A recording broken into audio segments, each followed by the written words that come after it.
just like, oh my god. I feel like I'm gonna get murdered in here. Boo. So, I'm back. I hope you all missed me. Well, I've been so busy over the past year? 2 years? It's been so long, I don't even know anymore.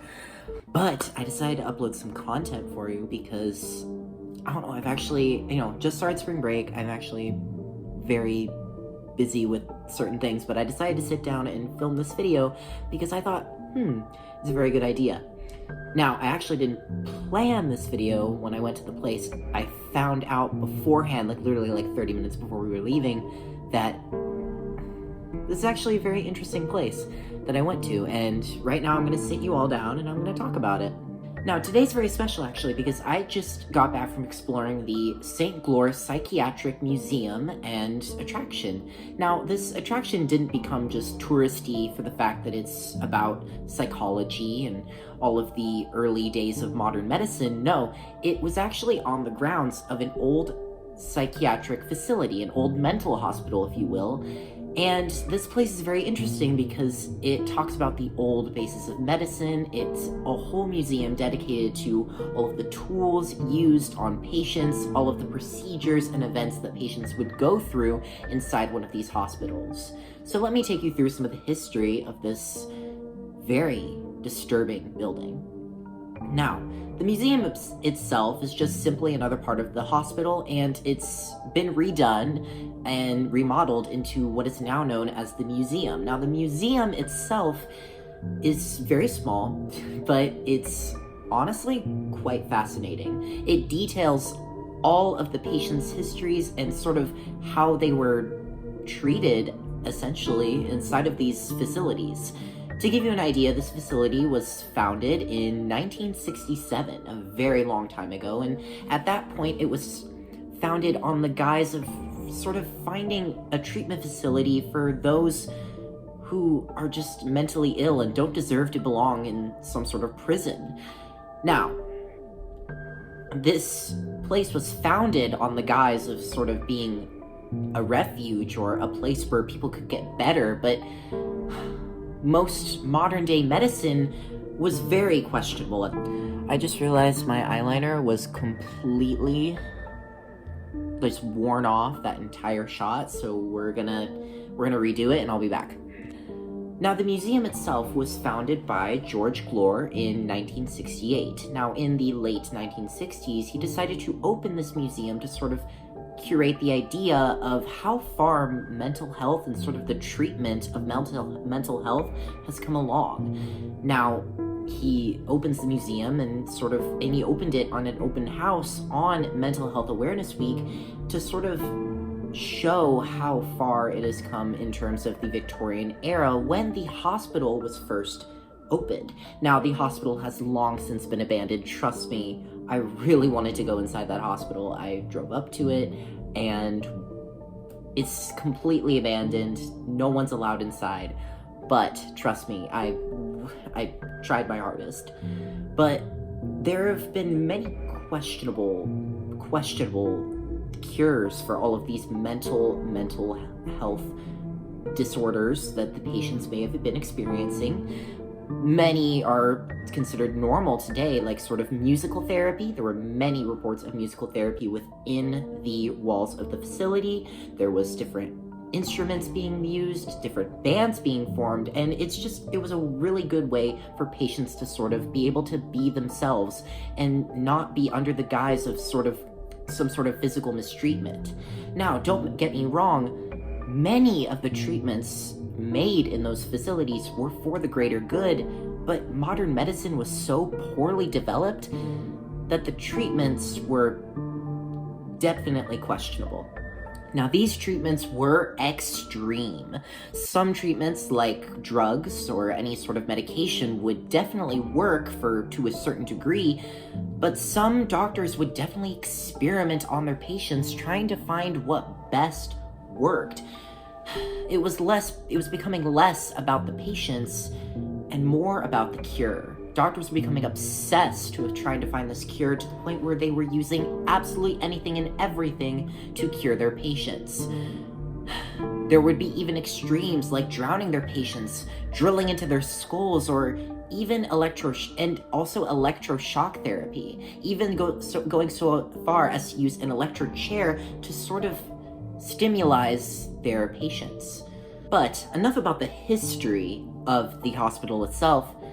Let's see inside that museum.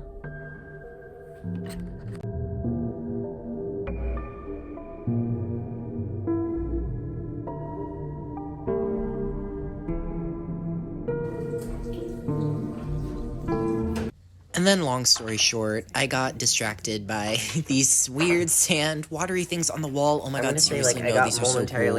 I was, spinning all of them. I was like, okay, I give up on ghost hunting. I don't want to do this anymore. We're doing this instead. I'm gonna include the... So, I know you're excited by the history and whatnot of this place, but me, I was excited by one thing in particular. The ghosts. Now, there have been said to be ghosts that haunt this museum as well as the hospital, which is why I wanted to get in the hospital, but I couldn't. But the museum itself said to be haunted by a ton of spirits.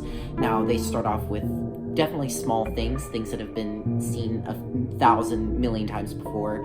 I read it online just before we got inside that the most common things experienced within the hotel, or the museum, are weird smells that appear in weird rooms, which honestly I don't really believe because they could just be, they could be lacing the room with something, or flickering lights, and stuff would just fall or like be knocked off the shelves. In some of the exhibits, definitely, mostly everything was placed in glass, but some things that were left out in the open are seen to have fallen over.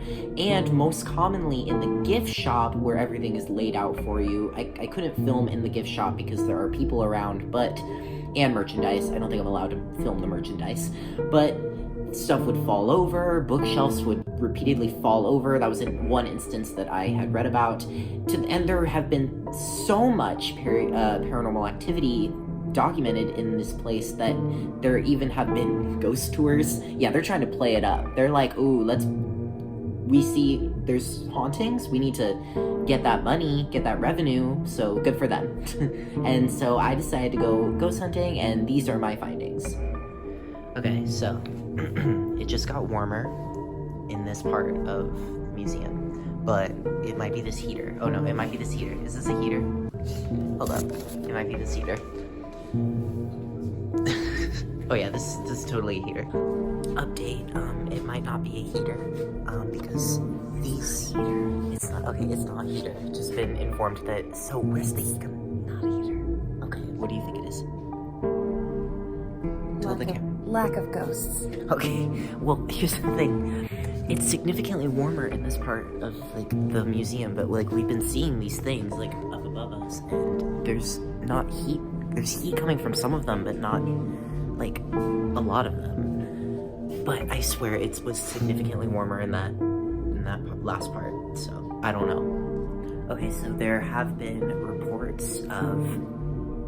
a few reports of full-body apparitions seen around this place, to the point where they actually have, they have tours, they have ghost hunting tours. I looked it up literally, 5 minutes ago. And there's also, the most common sightings are... What? No, you can't say that on my Okay. The most common sightings are things being knocked over, typically in the gift shop, or even some of the exhibits, actually. Some of the items will get knocked over, but mostly in the gift shop, because everything's not encased in there, so, it's more easy for things to fall over, basically. The mannequins are creepy here. Okay, another update. I really don't know if temperature changes are signs of a ghost, but there is a heater above me, and it's so cold in here. It's isn't it super cold in here? That might possibly be the most creepy thing I've ever seen in my life. You're twins. But seriously, isn't it like really cold in here? And there's like a heater up there. Yes, it is. It's so cold. It's so cold in here. Go into another room, one of those stalls. That's creepy. Okay, fine. Barbie is tall. The constant bottles of medication that go on and on as you go up the steps is quite heartwarming. Okay, I'm like alone in this hallway, and then I like turn like towards the exit, and I'm like looking at like rooms. There's just this empty room over here, and then there's this horrifying room that I think they're working on for something, but there's like a giant heater up there, and it got like super warm, and it freaked me out. I was like, oh my god. I feel like I'm gonna get murdered in here, but you know, I'll leave before. I mean, I have that broom to defend myself, but what the hell? Okay, I walked past this light right here. It's not. Oh my god, it did do it. Hold on, is it motion censored? Yes. No. Is it? Because it just flickered. I'm so confused. It flickered when it's not doing anything now. I don't think it's motion sensor. Well, then why did it flicker? Does it just flicker like that? Automatically? I swear, okay, yeah, I did catch this on film. It flickered like once when I walked past it, and I was like, what the heck? And so I filmed it again, and it flickered again. So I'm so confused right now. And it's not doing anything, it's not motion censored, because when I put my, like, hand near it, it doesn't do anything. That's freaky. I don't like that. Jack. Okay, that's freaky, extra freaky, because one of the reports that I also read is flickering lights. It's one of the most common ones besides the knocking that I mentioned earlier. There's also weird smells, but that could totally be controlled through the ventilation, so I'm not really buying that. But the flickering lights thing is weird.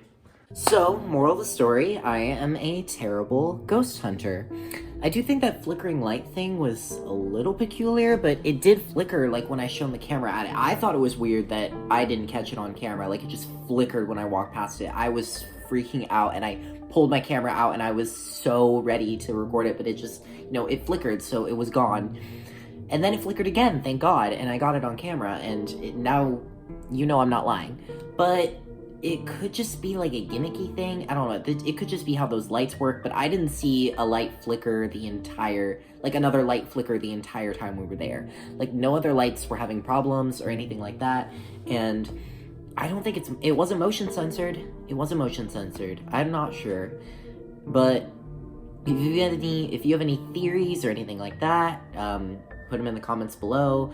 Prove me wrong, please. The light flickering, maybe it's just faulty wiring, but again, none of the other lights were flickering. I don't know. Maybe it was purposeful for the tours or whatnot. Maybe they're playing it up, who knows. But, yeah, that was ghost hunting at, St. Glore Psychiatric Facility. And I don't know, St. Glore's creepy. I don't know, the museum is creepy, the hospital's creepy, but in a good way. Again, I'm really mad that I didn't get to go in, but let me know what other places I should visit to ghost hunt or whatever, and this time I'll actually bring proper equipment. I could bring like a little EMF reader. I didn't have that with me this time. I was just hoping to catch something like on camera, and mostly just record all the history and stuff that I saw. That was pretty interesting. So, yeah. That's all. Bye.